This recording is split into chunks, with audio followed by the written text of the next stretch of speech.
당뇨 관리를 위한 채소 선택 가이드입니다. 병원에서 당뇨에 좋은 채소 많이 드시라고 하는데 막상 어떤 채소를 어떻게 먹어야 할지 막막하셨던 적 있으신가요? 자식들 걱정시키기는 싫고 그래서 음식으로라도 관리해 보려고 하는데 도대체 뭘 믿어야 할지 모르겠다는 분들 정말 많으실 겁니다. 안녕하세요. 백세건강연구소입니다. 오늘은 당뇨 관리에 도움이 되는 채소 선택법과 주의해야 할 포인트들에 대해 차근차근 알아보겠습니다. 많은 분들이 채소는 무조건 안전하다고 생각하시는데 사실 여기에 함정이 있어요. 같은 채소라도 종류에 따라, 조리 방법에 따라 혈당에 미치는 영향이 완전히 다를 수 있거든요. 어릴 적부터 채소는 무조건 몸에 좋다, 야채 많이 먹어라라고 들으면서 살아왔죠. 하지만 당뇨가 있으신 분들에게는 좀 더 세심한 접근이 필요합니다. 왜 그럴까요? 우리가 채소라고 부르는 것 중에는 실제로는 탄수화물이 상당히 많이 들어있는 것들이 있기 때문입니다. 감자나 고구마를 드시고 나면 배가 든든한 느낌이 드시죠? 그게 바로 전분 때문이에요. 이런 전분이 우리 몸에서 당으로 변해서 혈당을 올릴 수 있습니다. 특히 나이가 들면서 신진대사도 예전만 못하고 인슐린 작용도 떨어지기 때문에 젊을 때 괜찮았던 음식도 이제는 조심해야 할 수 있어요. 중요한 건 혈당 지수와 실제로 먹는 양을 함께 고려하는 것입니다. 같은 채소라도 어떻게 조리하느냐, 얼마나 먹느냐, 뭐와 함께 먹느냐에 따라 완전히 다른 결과가 나올 수 있거든요. 먼저 당뇨 관리 시 특별히 주의가 필요한 채소들부터 알아보겠습니다. 이런 채소들은 아예 드시면 안 된다는 게 아니라 양과 조리법을 조절해서 드시면 됩니다. 고구마부터 살펴볼게요. 고구마는 많은 분들이 건강식품으로 알고 계시죠. 실제로 비타민과 섬유질이 풍부한 좋은 식품입니다. 하지만 전분 함량이 상당히 높아서 혈당을 빠르게 올릴 수 있어요. 특히 군고구마처럼 가열된 고구마는 혈당 지수가 더 높아집니다. 고구마를 드시고 싶으시다면 작은 크기로 소량만 드시고 가급적 다른 섬유질이 풍부한 채소들과 함께 드시는 것이 좋습니다. 감자도 마찬가지예요. 감자는 우리 식탁에서 빠질 수 없는 친숙한 식재료이지만 전분 함량이 매우 높습니다. 특히 으깬 감자나 감자전처럼 으깨거나 갈아서 조리하면 소화 흡수가 더 빨라져서 혈당이 더 급격히 오를 수 있어요. 감자를 드시고 싶으시다면 삶아서 식힌 후에 드시는 것이 좋습니다. 식힌 감자에는 저항성 전분이 형성되어서 혈당을 덜 올리거든요. 옥수수도 주의가 필요합니다. 달콤한 맛 때문에 간식으로 드시기 좋지만 탄수화물 함량이 상당히 높아요. 특히 요즘 나오는 단옥수수들은 당도가 더 높기 때문에 더욱 조심하셔야 합니다. 이제 조리법에 따라 혈당에 미치는 영향이 크게 달라지는 채소들을 살펴보겠습니다. 당근이 대표적인 예입니다. 생당근은 혈당을 거의 올리지 않는데 익힌 당근은 혈당 지수가 상당히 올라가요. 당근을 가열하면 세포벽이 부서지면서 당분의 흡수가 빨라지기 때문입니다. 당근을 드시고 싶으시다면 생으로 드시거나 정말 익혀서 드시고 싶다면 아주 살짝만 데쳐서 아삭한 식감이 남도록 조리하세요. 호박도 비슷합니다. 특히 단호박은 이름에서 알 수 있듯이 당분이 많이 들어있어요. 호박죽이나 호박수프처럼 갈아서 만든 요리는 혈당을 더 빠르게 올릴 수 있습니다. 호박을 드시려면 조금씩만 드시고 가급적 다른 섬유질이 풍부한 채소들과 함께 드시는 것이 좋아요. 파프리카도 주의가 필요합니다. 빨간 파프리카와 노란 파프리카에는 당분이 많이 들어있어서 생으로 먹어도 혈당에 영향을 줄 수 있어요. 파프리카를 드시려면 초록색 파프리카를 선택하시고 한 번에 반 개 정도만 드시는 것이 좋습니다. 이제 당뇨 관리에 도움이 되는 채소들을 살펴보겠습니다. 이런 채소들은 혈당을 안정시키는데 도움을 줄 수 있어요. 브로콜리가 첫 번째입니다.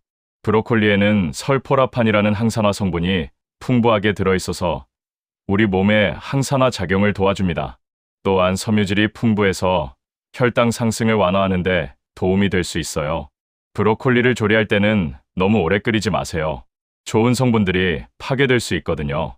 살짝만 데치거나 센 불에서 빠르게 볶아서 드시는 것이 좋습니다. 브로콜리 새싹에는 설포라판이 더 많이 들어있으니 가급적 생으로 드셔보세요.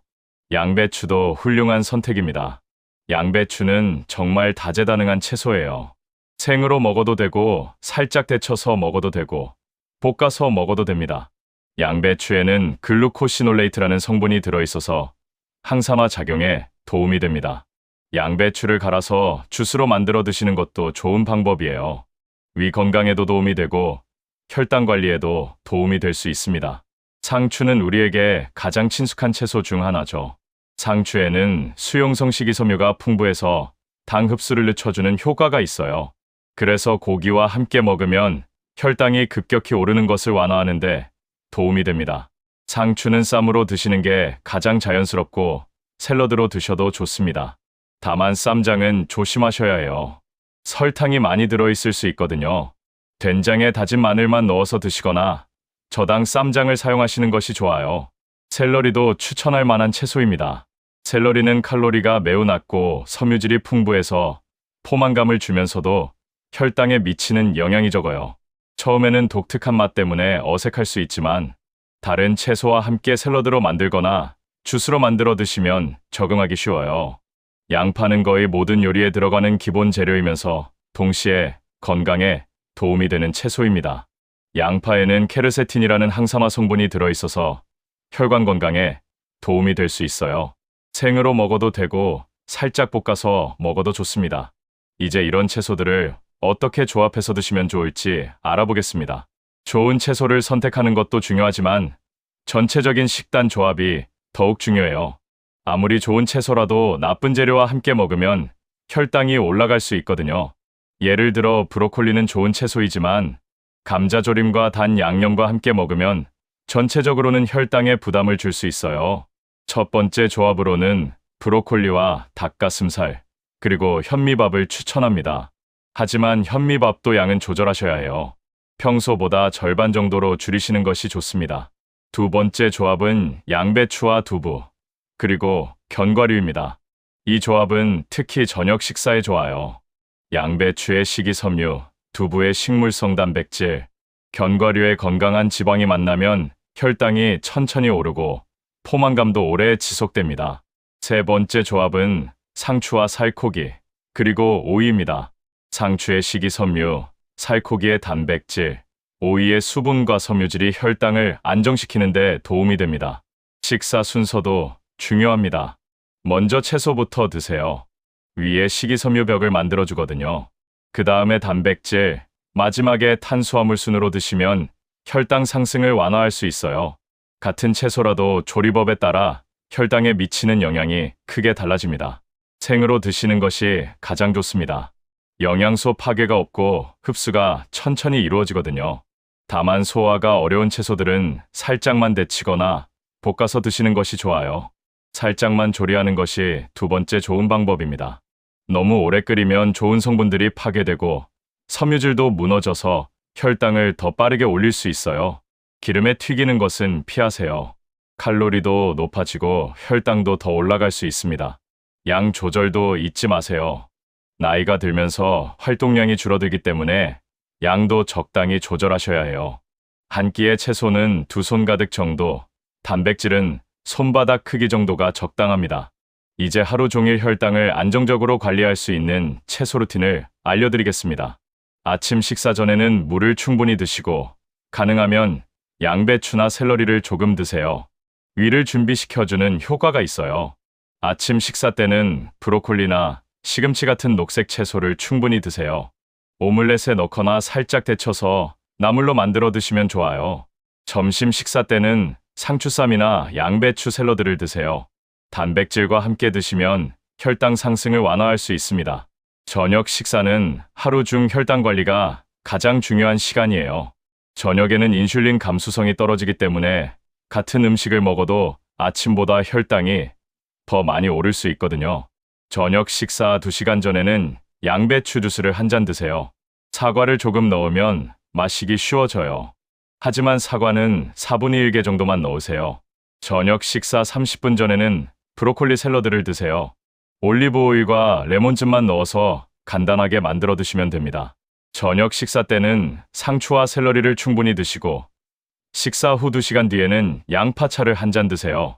양파를 우린 차는 혈당 안정에 도움이 될 수 있어요. 하지만 이 모든 것을 완벽하게 지키려고 너무 스트레스 받지는 마세요. 완벽함보다는 꾸준함이 더 중요합니다.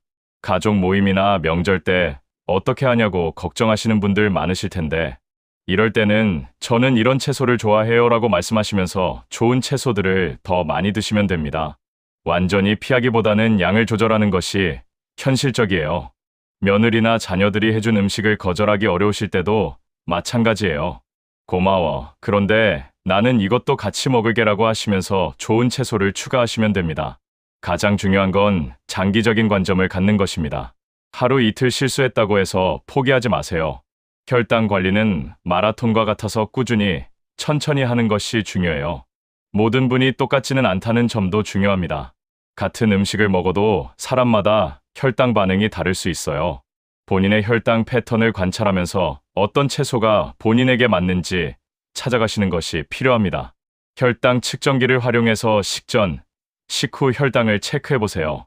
어떤 음식이 본인의 혈당을 얼마나 올리는지 파악할 수 있습니다.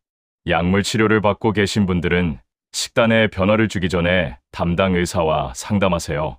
급격한 식단 변화는 약물 효과에 영향을 줄 수 있거든요. 다른 질환이 있으신 분들도 마찬가지입니다. 신장 질환이 있으시다면 칼륨 섭취를 조절해야 할 수도 있고, 소화기 질환이 있으시다면 생채소보다는 익힌 채소가 좋을 수도 있어요. 일상생활에서 쉽게 실천할 수 있는 팁들을 알려드리겠습니다. 장보기 할 때는 일주일치 채소를 미리 계획해서 구매하세요. 냉동 브로콜리나 시금치처럼 보관이 편한 채소들을 활용하시는 것도 좋은 방법입니다. 준비를 미리 해두세요. 주말에 채소들을 미리 씻어서 보관해두거나 샐러드용 채소들을 미리 잘라서 냉장고에 넣어두시면 평일에 편리하게 드실 수 있어요. 변화를 기록해보세요. 어떤 채소를 얼마나 드셨는지, 혈당이 어떻게 변했는지 간단히 메모해두시면 본인만의 패턴을 찾을 수 있어요. 가족과 함께 하세요. 혼자서만 특별한 음식을 먹기보다는 온 가족이 건강한 채소 요리를 함께 즐기는 것이 좋습니다. 손주들도 할머니, 할아버지와 같이 건강한 음식을 먹으면서 좋은 습관을 배울 수 있어요. 당뇨 관리는 하루아침에 되는 일이 아닙니다. 특히 나이가 들수록 몸의 변화도 천천히 나타나죠. 하지만 꾸준히 올바른 방법으로 관리하면 분명 좋아질 수 있습니다. 오늘 알려드린 내용들을 하나씩 실천해보세요. 내일부터 당장 브로콜리 한 접시부터 시작해보시고, 고구마나 감자는 조금씩 줄여보세요. 그리고 저녁 식사 전 양배추 주스도 한번 시도해보세요. 중요한 건 완벽하게 하려고 하지 마시고 본인이 할 수 있는 범위에서 꾸준히 하는 것입니다. 60~70% 정도만 실천해도 충분히 의미 있는 변화를 경험하실 수 있을 거예요. 여러분의 건강한 혈당 관리를 진심으로 응원합니다. 자식들에게 부담 주기 싫어서 시작한 관리가 결국 온 가족이 더 건강해지는 계기가 되었으면 좋겠어요. 이 영상이 도움이 되셨다면 구독과 좋아요 부탁드리고 댓글로 여러분의 경험이나 궁금한 점을 남겨주세요. 함께 건강한 100세 시대를 준비해가요. 100세 건강연구소에서 응원합니다. 건강하세요. 그리고 감사합니다.